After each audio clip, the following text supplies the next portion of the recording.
This show is taped at La Cenne, a space for creation and collaboration.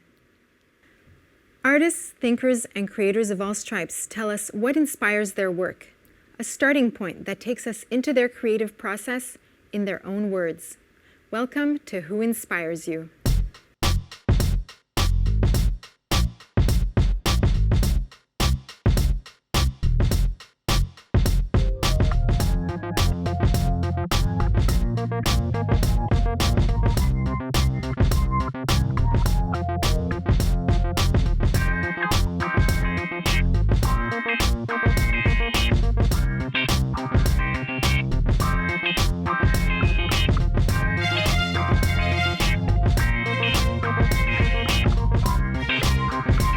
Jess Salomon left her job as a war crimes lawyer at the UN to become a stand-up comic.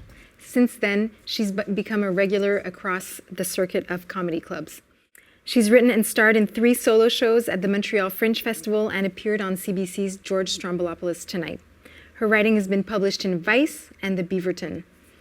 Jess has played a dozen comedy festivals and just recorded her first TV special as part of iChannel's No Kidding series. Jess, welcome to the show. Thanks for being with us. Thanks for having me. So let me jump right in and ask you, who or what inspires you?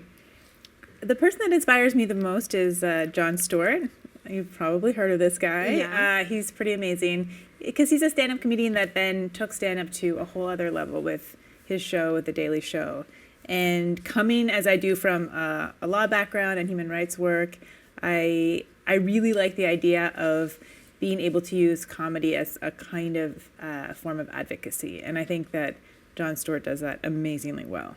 Yeah, he became very famous in a way at a moment in American politics where there was a lot of extreme stuff happening. It's true. It's a lot of the media really enjoyed pitting extreme voices against each other, a lot of infotainment more than news, and all of that was really ripe for satire, for critique, for comedy.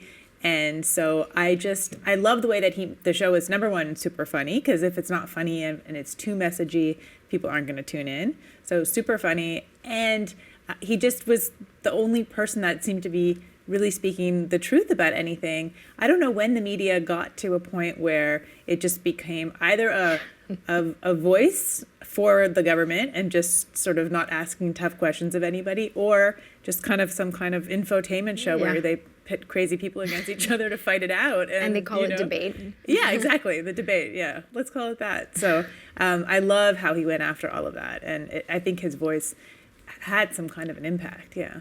It had a huge impact. Yeah. I mean, he became extremely famous and even influential in American society and American media. Yeah. It was amazing to see all those. I mean, he would try to play it off and say that, I'm just a comedian. This is fake news. This isn't real. People shouldn't get their news from me. That's right. But a lot of people were getting their news from him, because nobody else was fulfilling that role in society. And comedy gives you so much freedom to say what you want. You do have that guise of it being jokes, but here's a guy who we'll call out a politician and show a clip of them saying one thing and then go back, and now the formula that they're going to bring up a clip from a few years back where they're saying the exact opposite. And it's so funny and it's so poignant and it's so impossible to argue with, and it's really so powerful. And I admire him so much for what he's done. And so you're not doing fake news, you're doing stand-up comedy. So far, yeah. But you still imbue your work with, a sensibility about politics, but maybe not in the same way as Jon Stewart does. Yeah, well, when you talk about the news, let's say, or politics in stand-up, you have to take kind of a broad perspective on it, because all of those daily show type of jokes or late-night style jokes are all covered, by the time that night or that day is done. Yeah. So that, I don't know if you guys saw in the news, Dick Cheney did whatever. That kind of stuff it doesn't have a lifespan. Yeah, it gets old very fast. Exactly, and people know that your joke is old. So I try to take sort of a bigger, broader view on it in my stand-up. And for example, until just recently, which I've now luckily put it behind, but I had this whole bit about Canada going through, I don't know if we can say this word, a not very nice phase. And so I I talked in a broad sense about all of the different things that had changed, how we were still apologetic, but now in kind of this asshole-ish way. And and then I sort of acted out like the new Canadian personality under Harper. But that was sort of like a broader thing. And I could add different horrible things that he did into it. And that was, so that's kind of the approach that I've taken in my stand-up. And what do you do when, for example, there's a change of government and all of a sudden this government is no longer, doing things that are easily criticized or made fun of? Where do you get your material? Yeah. Well, it's true. When that's a similarity between war crimes and comedy. Like, bad times are really good for business. That's right. I have to say, you can see how Jon Stewart and other late night show hosts have been, over the moon about Donald Trump and what that means for their shows. And he's just a boon to comedy, but he's a disaster of a human being. And it would be a horrible thing for him to get any power. But yeah, no, I don't know that Harper was very easy to mock, actually. I mean, he wasn't easy to joke about. I don't think a lot of comedians had bits about him. Pauline Marois and The Charter, that was for me like a big turning point where I had a lot of material to work with and I joked a lot about that. I wrote some satire, and anyways, that for me was like a real turning point to talk about politics. But otherwise, material, my personal life can be political too sometimes. I'm Jewish. I'm married to a Palestinian woman, so that right there is, there's a lot of politics in the bedroom and in our own personal lives. So I draw from that. You do draw a lot from, I guess, identity politics to write your stand-up.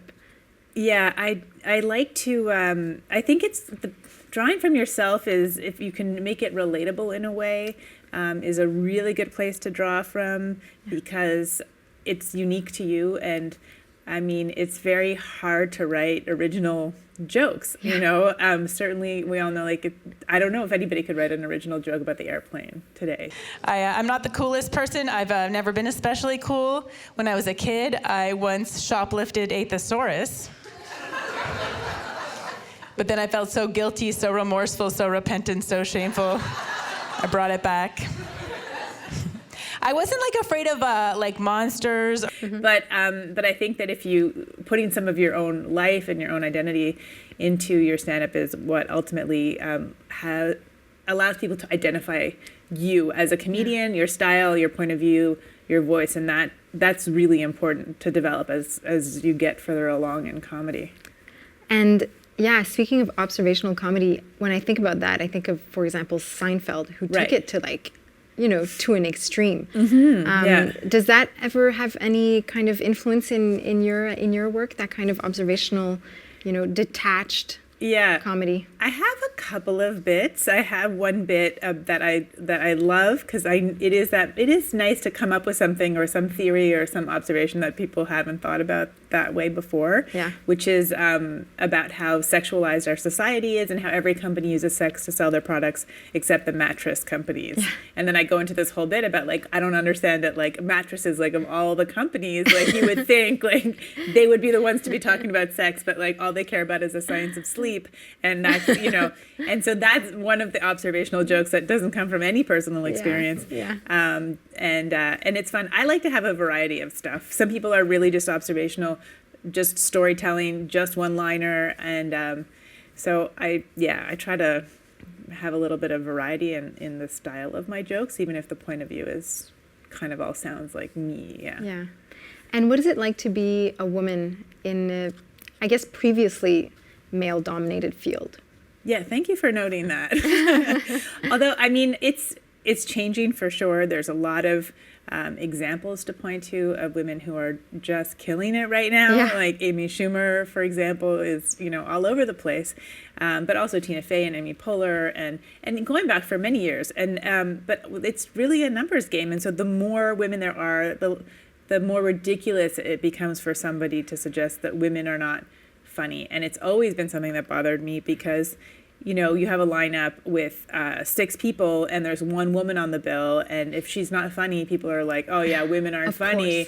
And maybe 3 of the 6 guys aren't funny, or 5 guys. I've lost track of my math, but anyway, whatever. Some of the guys aren't funny, and nobody's still drawing 50%. Yeah. Yeah, nobody's drawing conclusions about men not being funny. Yeah. So, but yeah, there is a lot more appetite for a feminist perspective. A lot of sexist jokes. Audiences, I notice, aren't responding to as much anymore. It just sounds old-timey and like outdated, and we have Justin Trudeau now with his, that's like the best refrain ever, it's 2015, everybody, like, let's just get up to speed.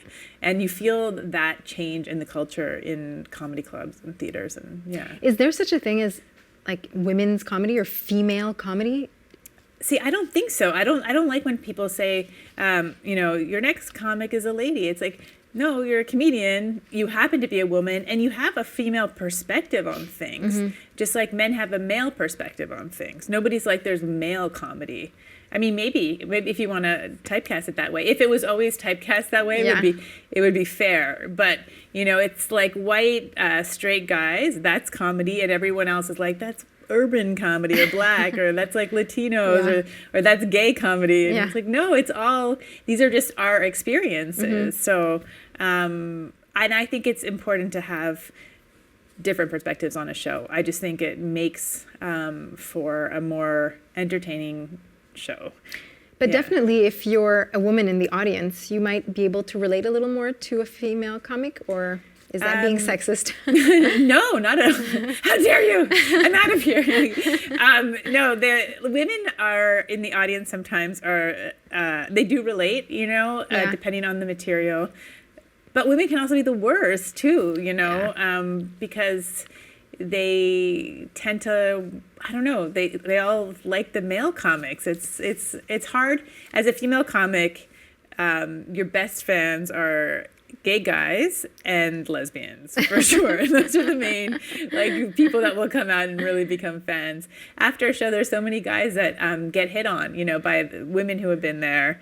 And these are guys that I'm telling you, really not too much to look at, but just because they're on stage, they... Is there a seductive aspect to the work? Not, I don't want to make it seem like these people are, it's not, you cannot compare comedians to musicians. Musicians, that's a whole... women, men, I'm sure they just pick up like crazy after shows. But no, it's not. I mean, male comics do for sure, even ones that aren't very funny. Women comedians, guys aren't interested necessarily in funny, loud mouths. It's not like, or, I think guys like to be the funny person in the relationship. Yeah. Okay. Now I'm being sexist, but there you go. Yeah. But then if you're a lesbian... If you're a lesbian, that changes the whole thing. Amazing, because you will get picked up by girls, and sometimes lesbians will come out to shows because they feel like there'll be other lesbians there and that they can meet, and then you just become an excuse for some cruising. For some cruising, yeah, exactly. Yeah. I don't look like a lot of things that I am. I have a mom that comes from Peru, a grandfather from Egypt. I'm Jewish, bisexual, just a lot of really popular things. We were talking about identity before, and I think you might have said that you're Jewish, you're gay, you're a woman. It's a lot of I'm actually a man. No, I am a woman. And do you think humor maybe helps to build bridges in a really kind of cheesy romantic way? I hope so. Yeah. I mean, when there's an audience out there, I hope that the things that I'm saying are making them laugh and also maybe teaching them something that they didn't know before. With bisexuality that I talk about on stage, a lot of people just assume bisexuality means I'm a huge slut,